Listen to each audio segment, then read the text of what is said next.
भाजपा के राष्ट्रीय अध्यक्ष जेपी नड्डा कल आएंगे हरिद्वार। पार्टी के कार्यकर्ता और पदाधिकारियों के साथ करेंगे बैठक। पीएम मोदी की मन की बात कार्यक्रम में भी होंगे शामिल।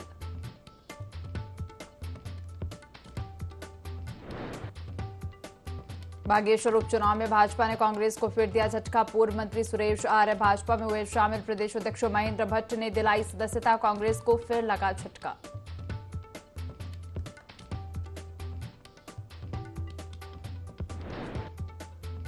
कांग्रेस प्रदेश प्रभारी देवेंद्र यादव ने भाजपा पर साधा निशाना। कहा, बागेश्वर में जनता भाजपा को देगी जवाब। बेरोजगारी महंगाई से जनता त्रस्त।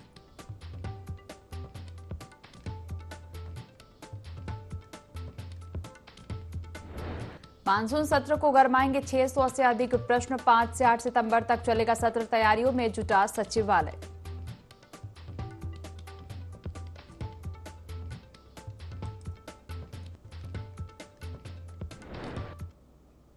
तो देवभूमि लाइव देख रहे हैं आप और मैं हूं आपके साथ दिव्या। बुलेटिन की शुरुआत करेंगे खबरों के साथ। लोकसभा चुनाव में बीजेपी अपनी सोशल मीडिया टीम को पूरी तरह से मजबूत करने में जुट गई है। पिछले दिनों 22 अगस्त को देहरादून में एक प्रदेश स्तरीय मीटिंग हुई जिसमें तमाम नेता मौजूद रहे। अब 15 सितंबर तक हर जिले में सोशल मीडिया मीटिंग हो रही है। इसके साथ ही प्रदेश में 4 स्थानों पर बड़ी मीटिंग आयोजित होगी जिसमें केंद्रीय नेता भी शिरकत करेंगे। साथ ही मुख्यमंत्री पुष्कर सिंह धामी, प्रदेश अध्यक्ष महेंद्र भट्ट और प्रदेश प्रभारी दुष्यंत गौतम भी मौजूद रहेंगे।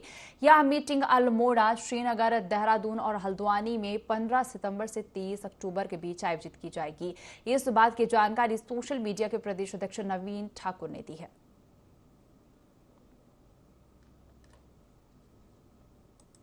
प्रदेश में इन चारों समिट में प्रदेश अध्यक्ष जी, संगठन महामंत्री जी और माननीय मुख्यमंत्री जी रहने वाले हैं और केंद्र से माननीय अमित मालवीय जी जो हमारे राष्ट्रीय प्रभारी हैं सोशल मीडिया और आईटी के और बंगाल के सह प्रभारी हैं, वो भी जो है या तो देहरादून की समिट में या हल्द्वानी की समिट में, दोनों में से एक जगह अमित मालवीय जी भी रहेंगे। अन्य समिट में विनोद तावड़े जी हैं, शिव प्रकाश जी हैं और बीएल संतोष जी भी जो हमारे राष्ट्रीय महामंत्री संगठन है, वो भी किसी एक समिट में रह सकते हैं। उत्तराखंड में भारी बारिश के बीच राज्य में चल रहे अतिक्रमण हटाओ अभियान पर कांग्रेस ने सवाल खड़े किए हैं। पूर्व कांग्रेस प्रदेश अध्यक्ष गणेश गोदियाल ने इस अभियान पर सवाल खड़े करते हुए कहा कि सरकार कोर्ट के आदेश का हवाला देकर लोगों का उत्पीड़न कर रही है। सरकार सालों से निवास कर रहे लोगों और व्यापारियों के व्यापार को खत्म कर रही है। गणेश गोदियाल का कहना है कि एक तरफ सरकार पहाड़ों से पलायन रोकना चाहती है तो दूसरी ओर सरकार लोगों को पलायन के लिए मजबूर कर रही है। तो वहीं उन्होंने सरकार से अपील की है कि वह कानून लाकर लोगों को बचाए और प्रभावितों को मुआवजा देने की मांग की है।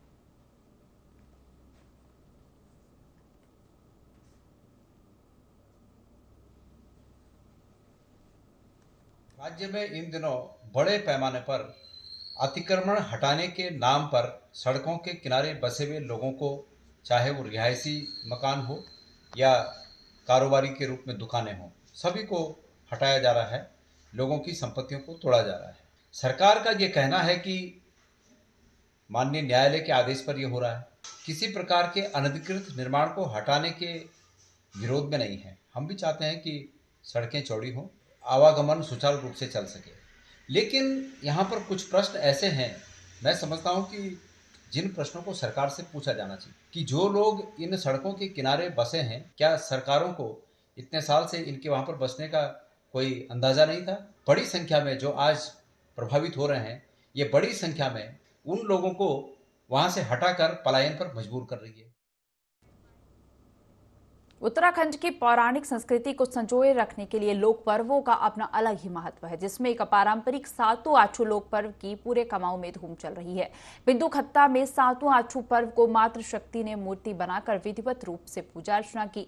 मान्यताओं के मुताबिक नंदा अष्टमी सातों आछू पर्व भगवान शिव पार्वती की पूजा अर्चना और आनंद मनाने का त्योहार है, जिसमें छोड़ा चांचरी पर महिलाओं और पुरुषों ने गोल घेरे में घूमकर धार्मिक और सांस्कृतिक गीत गाए। साथ ही पूजा अर्चना के बाद गौरा महेश्वर नाम से प्रचलित शिव पार्वती की उपासना के बाद मूर्ति को भावभीनी विदाई देते हुए गौरा महेश्वर को मंदिर में विसर्जन किया गया। बिंदु खत्ता निवासी मीना देवी के आवास पर पिछले कई वर्षों से गमरा पर्व के साथ ही पौराणिक परंपरागत रूप से मनाई गई।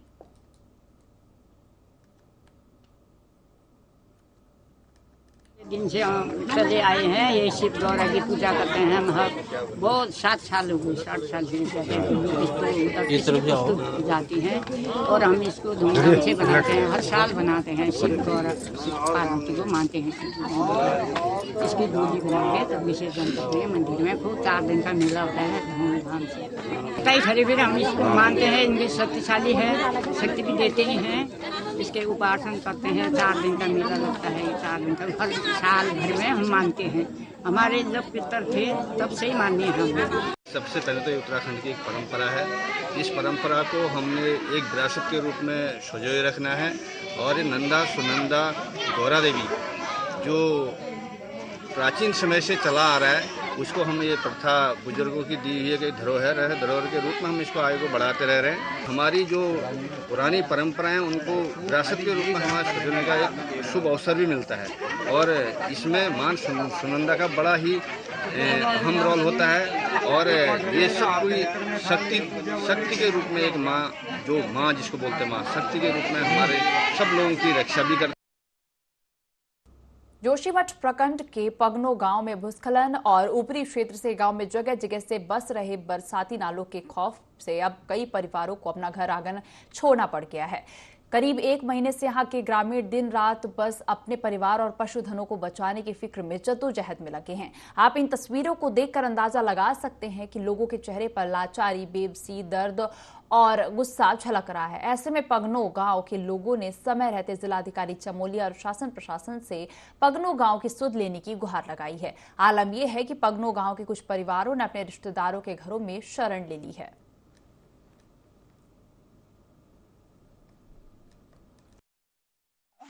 हमारे बच्चे रहेंगे कहाँ, हम रहेंगे कहाँ, हमारे गाय बच्चियां है, हमारे खेतों का भी बहुत नुकसान हो गया। हमारे इधर गांव के उधर से भी आ गया पानी, इधर से भी आ गया। हम बीचों बीच यहाँ खड़े हो रखे। लेकिन दुख इस बात का है कि 10 और 20 परिवार तो भीगर हो चुके हैं और इसके बीच 40 व 45 के बीच और परिवार खतरे के निशान से जूझ रहे हैं। लेकिन शासन प्रशासन बिल्कुल आंख बूझ कर बैठी है। जहाँ तक अगर शासन को देखना होगा, न कोई तिरपाल, न कोई टेंट, न कोई राहत सामग्री। लोग खाने पीने से भी परेशान। छोटे बच्चे कंधे में उठाकर रात अधरात लोग कहीं जंगलों में, कहीं जहाँ सुरक्षित स्थानों पे पहुंचा रहे हैं। लेकिन इसमें शासन प्रशासन की बहुत लापरवाही है। यदि जिला मजिस्ट्रेट तक भी हमारी आवाज़ पहुंची होगी तो जरूर हमारे ऊपर ध्यान करेंगे। इसरो नामक अंतरिक्ष एजेंसी और उसके वैज्ञानिक चंद्रयान 3 की चंद्रमा पर सॉफ्ट लैंडिंग के बाद ऐतिहासिक कामयाबी को लेकर जमकर जश्न मना रहे हैं। इसरो के वैज्ञानिकों ने चंद्रमा पर भारत का तिरंगा फहरा दिया है। लक्ष्य तहसील क्षेत्र स्थित दाबकी कला गांव के इसरो कर्मी यानी अंतरिक्ष एजेंसी के टेक्नीशियन सुशील हथवाल के आवास पर परिजनों और ग्रामीणों ने चंद्रयान 3 की कामयाबी पर एक दूसरे को मिठाई खिलाकर जश्न मनाया।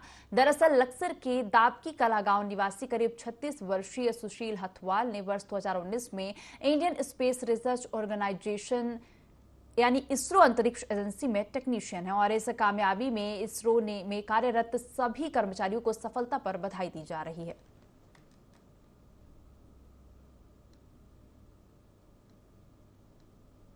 देश के लिए वास्तव में बहुत ही गौरव का विषय है। और खास तौर पर मैं कहना चाहूंगा कि हमारे गांव में भाई की वजह से बहुत ही खुशी और हर्ष उल्लास का दिन है हमारे लिए। और ये एक छोटा सा गांव दाबकी कला जो आज अपने सुशील भाई की वजह से पूरे देश में अपनी एक पहचान बना रहा, और हमारे लिए वास्तव में एक बहुत ही ऐसा अभूतपूर्व पल ये शब्दों में बयां करने वाली खुशी नहीं है। बढ़िया काम करे उसने, हम उस पर गर्व है इसलिए कि उसने मेहनत करी, आज वहाँ तक पहुँचा जहाँ पूरे उत्तराखंड का कोई बच्चा नहीं पहुँच पाया।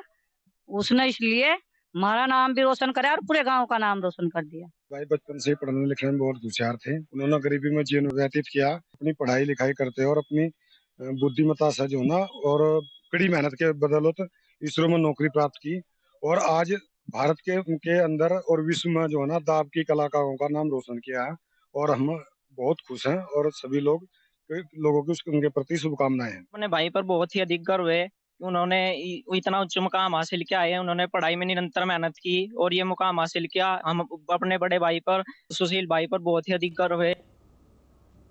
उधम सिंह नगर के जसपुर कोतवाल इलाके में पुलिस ने चंडीगढ़ मार्ग की 94 पेटी अवैध अंग्रेजी शराब जब्त की है और तस्कर को गिरफ्तार किया है। दरअसल पुलिस को मुखबिर से सूचना मिली थी कि जसपुर तिराहा से एक पिकअप वाहन में कई पेटियां अवैध शराब की तस्करी की जा रही है, जिस पर कार्रवाई करते हुए पुलिस ने आरोपी को गिरफ्तार कर लिया है और आगे की जांच में जुटी हुई है।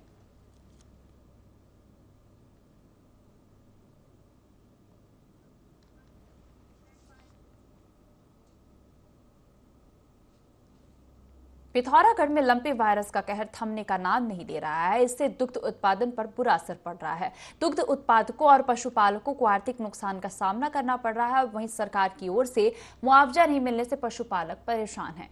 पशुपालन अधिकारी ने बताया कि वैक्सीनेशन किया जा रहा है और अब तक 1,15,000 मवेशियों को वैक्सीन लगाई जा चुकी है।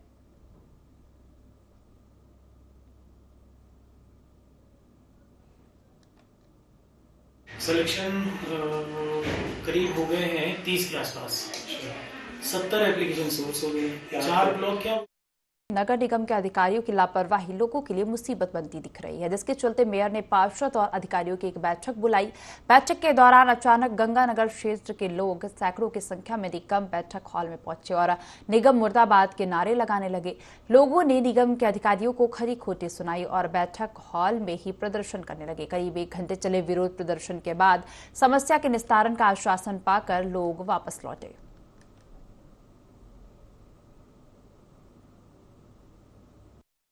गंगानगर में सबसे बड़ी जो मूलभूत समस्या है वो नाला है, जो कि इधर से होता हुआ आता है, निरंकारी भवन से होता हुआ, जिसे बंद कर दिया गया। हमने उसकी मांग के लेकर यहाँ पर भी बात करी है कि उसको नाले को जल्दी जल्दी खोला जाए। अगर ये लोग नहीं खोलते तो मैं हाई कोर्ट में पीएल की भी तैयारी कर रहा हूँ। मैं उसके लिए हाई कोर्ट भी जाऊँगा। डेंगू मलेरिया जैसी बीमारियाँ पता नहीं कितनी फैल रही हैं। 13 तारीख से अभी तक गंगानगर की कम से कम गली नंबर 1 से लेकर सारी गलियों में पानी जमा है। आज भी कम से कम 2-2, 2.5 फीट घरों के अंदर और कम से कम 250 घरों में पानी घुसा होगा। और आज की डेट में भी कम से कम 25 से 30 घरों के अंदर पानी है। नगर निगम को लगातार हर चीज इनके संज्ञान में है, लेकिन बिल्कुल नगर निगम प्रशासन बिल्कुल गैर नींद सो रखा है। कोई जवाबदारी नहीं, कोई जिम्मेदारी नहीं है। हमने लगातार इनको जगाते हैं, लेकिन कोई कार्रवाई नहीं। बजाय उल्टा माहौल बना रखा इन्होंने। जो सफाई व्यवस्था पहले होती उसको भी चौपट कर दिया। एक छोटी छोटी मशीनें लगा रखी 3-3 इंच वाली, वो मेरे ख्याल से कभी आधा घंटा चलेगी, कभी 1 घंटा चलेगी, कभी कहेंगे तेल खत्म हो गया, कभी इतनी छोटी छोटी मशीन ला रखी। हमारे यहाँ कम से कम 20 मशीनें लोगों ने खुद खरीदी अपने पैसे से। जो सक्षम है, जो सक्षम नहीं वो बेचारे आज भी डूबे पड़े। आपदा दैवीय आपदा है, ये समय समय पे आती रहती है। ऐसे नहीं है कि पहली बार आई है आपदा यहाँ पे। इस समय ज्यादा बारिश हुई, ज्यादा जल भराव हुआ, इस चीज को हम मान सकते हैं। लेकिन निश्चित तौर पे हम कमर के पानी में, उसमें मैं सोया हूँ, हमारे पार्षद हों, हम रात नहीं देख रहे हैं, दिन नहीं देख रहे हैं। 2-2, 2:30 बजे भी कमर के पानी में हम जा रहे हैं। लोगों में हमारे जाने से क्या होना। देखो हम भी इंसान हैं, काम तो मशीनरी ने करना है। जब मशीनरी वहाँ पे काम करेगी, कितनी शर्म की बात है कि हमारा नगर आयुक्त राहुल कुमार गोयल, हमारे सहायक नगर आयुक्त, हमारे एक्शन, ये कहाँ पे है? ये बिल्कुल कहीं क्षेत्र में दिख ही नहीं रहे। देहरादून पुलिस को बड़ी सफलता हाथ लगी। दरअसल पुलिस को सूचना मिली थी कि चोर एक घर पर धावा बोलकर जेवरात और करोड़ों रुपए लेकर फरार हो गए, जिसके बाद पुलिस ने सीसीटीवी कैमरे खंगालने शुरू किए। वहीं पुलिस ने सहस्त्रधारा रोड से 2 करोड़ 7 लाख रुपए के साथ एक आरोपी को गिरफ्तार किया। पूछताछ में सामने आया कि इस वारदात में एक और आरोपी भी शामिल है, जिसके पिता भी चोरी की वारदातों को अंजाम दे चुके हैं। फिलहाल पुलिस ने फरार आरोपी के पिता को 48 लाख रुपए के साथ गिरफ्तार किया है।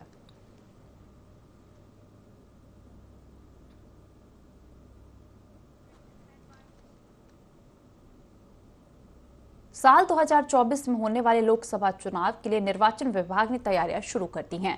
राज्य निर्वाचन विभाग ने एक कार्यशाला का आयोजन किया है। इस कार्यशाला में सभी जनपदों के रिटर्निंग ऑफिसर और सहायक रिटर्निंग ऑफिसर शामिल हुए। उत्तराखंड के मुख्य निर्वाचन अधिकारी डॉक्टर वी षणमुगम की अध्यक्षता में इस कार्यशाला का आयोजन किया गया, जिसमें प्रदेश के 12 जनपदों के अधिकारी मौजूद रहे। ईवीएम मशीनों और वीवीपीएटी मशीन की जानकारी के लिए इस कार्यशाला का आयोजन किया गया। मुख्य निर्वाचन अधिकारी ने बताया कि चुनाव प्रक्रिया के दौरान रिटर्निंग और सहायक रिटर्निंग ऑफिसर को किसी तरह की कोई समस्या न रहे, इसके लिए चुनाव आयोग के निर्देश पर इस कार्यशाला का आयोजन किया गया।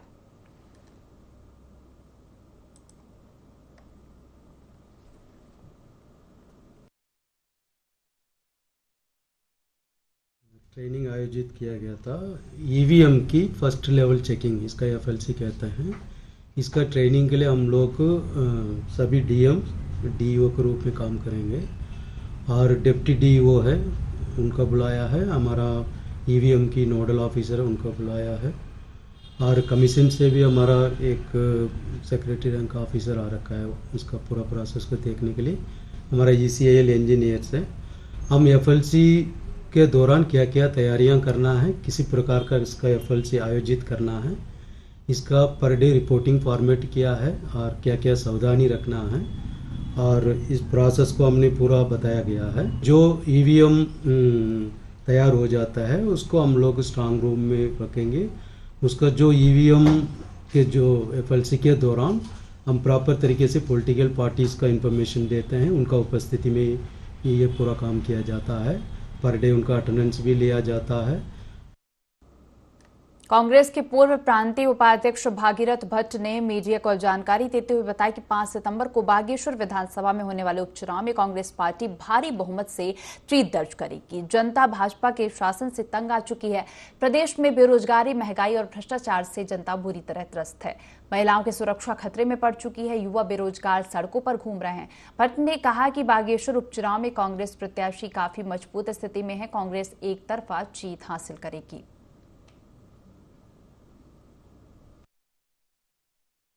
कांग्रेस ने बागेश्वर में एक बहुत ही ऊर्जावान और विद्वान नौजवान को उतारा है और पूरी कांग्रेस एकजुट होके वहां पर काम कर रही है। और दूसरी तरफ सरकार भले ही बहुत ढोल पीट रही हो, लेकिन वास्तविकता यह है कि राज्य सरकार से घोर निराशा लोगों में है। इस समय चारों ओर जो है सरकार हर क्षेत्र में विफल है। महंगाई चरम पर है। बेरोजगारी का आलम यह है कि हर बच्चा परेशान है। हर युवक रोजगार के लिए पहाड़ को छोड़ के जा रहा है। सरकार के पास कोई ऐसी योजना नहीं है कि उनको यहाँ रोजगार दे सके। बागेश्वर में आचार संहिता के उल्लंघन मामले में हुई बॉबी पवार की गिरफ्तारी पर बागेश्वर जिला कांग्रेस अध्यक्ष प्रदेश सरकार और जिला प्रशासन पर हमलावर हो गई है। कांग्रेस जिला अध्यक्ष भगवत डसीला का कहना है कि बॉबी पवार बागेश्वर बाबा बागनाथ मंदिर के दर्शन करने आए थे। बागेश्वर पुलिस ने केवल शक के आधार पर बॉबी पवार को गिरफ्तार किया है। बॉबी पवार लगातार बेरोजगारों की आवाज उठा रहे हैं। प्रदेश में हो रहे भर्ती घोटालों को उजागर कर रहे हैं। बॉबी पवार की गिरफ्तारी के वायरल वीडियो में पुलिस के साथ स्थानीय भाजपा और बजरंग दल के सक्रिय कार्यकर्ता दिख रहे हैं।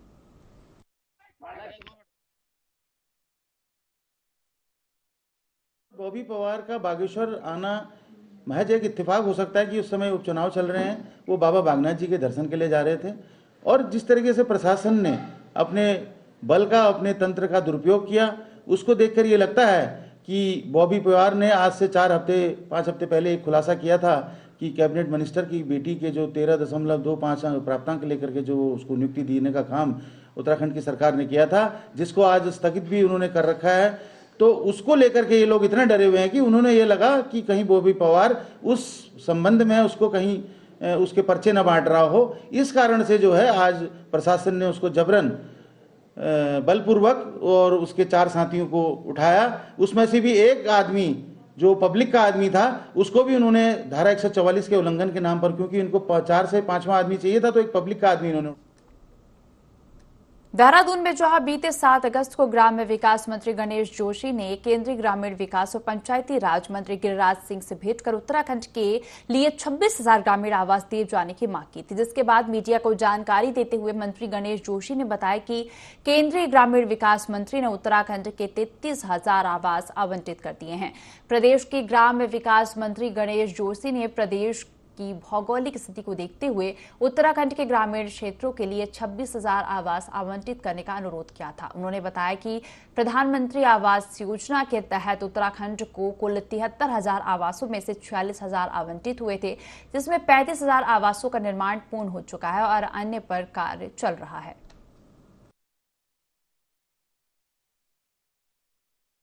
हमारे प्रदेश के अंदर 73,000 जो हमारी डिमांड थी, उसके सापेक्ष अभी 26,000 घर में और मिलने हैं, आप हमें दीजिएगा। उन्होंने उससे मुझसे प्रॉमिस किया, क्योंकि 50,000 ही आवास बाकी बचे थे पूरे देश के अंदर। तो उन्होंने कहा कि मैं आपको 15,000 की तो मैं गारंटी देता हूं और बाकी मैं पूरी कोशिश करूंगा कि आपको और आवास हम दें। 33,000 आवास उन्होंने उत्तराखंड को दिए हैं। मैं इसके लिए प्रधानमंत्री जी का क्योंकि आभार व्यक्त करता हूं और निश्चित ही इससे जो हमारी ग्रामीण आवास की जो टारगेट है, और आज मुझे ये भी आपको बताते हुए हर्ष है कि आज ग्रामीण आवास के निर्माण में पूरे देश के अंदर उत्तराखंड दूसरे स्थान पर है। कथावाचक स्वामी पुण्यानंद गिरी के ब्राह्मण समाज को लेकर दिए गए आपत्तिजनक बयान का विरोध बढ़ता जा रहा है, जिसके चलते अब पुण्यानंद की गिरफ्तारी की मांग लेकर हरिद्वार में ब्राह्मण समाज के लोगों ने विरोध मार्च निकाला और कनखल थाने का घेराव किया। इस प्रदर्शन में हरिद्वार विधायक मदन कौशिक और श्री गंगा सभा के पदाधिकारियों के साथ बड़ी संख्या में ब्राह्मण समाज के लोग मौजूद रहे। प्रदर्शनकारियों का कहना है कि देश में ब्राह्मणों को टारगेट किया जा रहा है, जिसे अब बर्दाश्त नहीं किया जाएगा। ब्राह्मण जन्म से लेकर के मरने के बाद तक जो है सभी के काम आता है, सभी के जो है कर्म जो है ब्राह्मण के द्वारा ही संपन्न होते हैं। और पुण्यानंद नामक जो कथा कथित संत है, उसने ब्राह्मणों को टट्टू कहा है, खच्चर कहा है और बहुत सारे अपशब्द कहे हैं। क्रोधित है, ब्राह्मण का जो है खून जो है खोल चुका है और सारे ब्राह्मण एकत्रित होकर के कनखल थाने में जो है तहरीर दिए हैं। और जब भी ये पुण्यानंद हरिद्वार आएगा, देवभूमि उत्तराखंड में आएगा, इसका मुंह काला करके, इसको जूते की माला पहना करके, इसको गधे पर बिठा करके पूरे हरिद्वार में घुमाया जाएगा। जब लोग प्रशासन इसकी अरेस्टिंग नहीं करता, जब लोग धरना शांत नहीं होगा। पहली बार ब्राह्मणों ने अंगड़ाई ली है, नींद से जागे हैं। पुण्यानंद ने जो अपराध किया है, इसको ब्राह्मण समाज हरिद्वार कभी माफ नहीं करेगा, पूरे भारत का ब्राह्मण माफ नहीं करेगा। सत्य सनातन प्रेमी जो सनातन धर्म को मानते वो इसे प्रेम। जौनपुर ग्रुप ने एमपीजी कॉलेज में सीयूईटी के खिलाफ विरोध प्रदर्शन किया और कॉलेज के मुख्य गेट पर तालाबंदी कर दी। जौनपुर ग्रुप के एक और छात्रों ने केंद्रीय शिक्षा मंत्री HNB गढ़वाल विश्वविद्यालय के वीसी आदि के खिलाफ जमकर नारेबाजी की और कॉलेज के मुख्य गेट पर तालाबंदी कर दी। इस मौके पर कॉलेज के प्राचार्य अनिल चौहान ने बताया कि सीयूईटी की जानकारी के अभाव में छात्रों को दिक्कत हो रही है, लेकिन अभी तक विश्वविद्यालय और शिक्षा मंत्री ने कोई निर्देश जारी नहीं किए हैं। छात्रों की मांग है कि सीयूईटी के छात्रों को प्रवेश दिया जाए।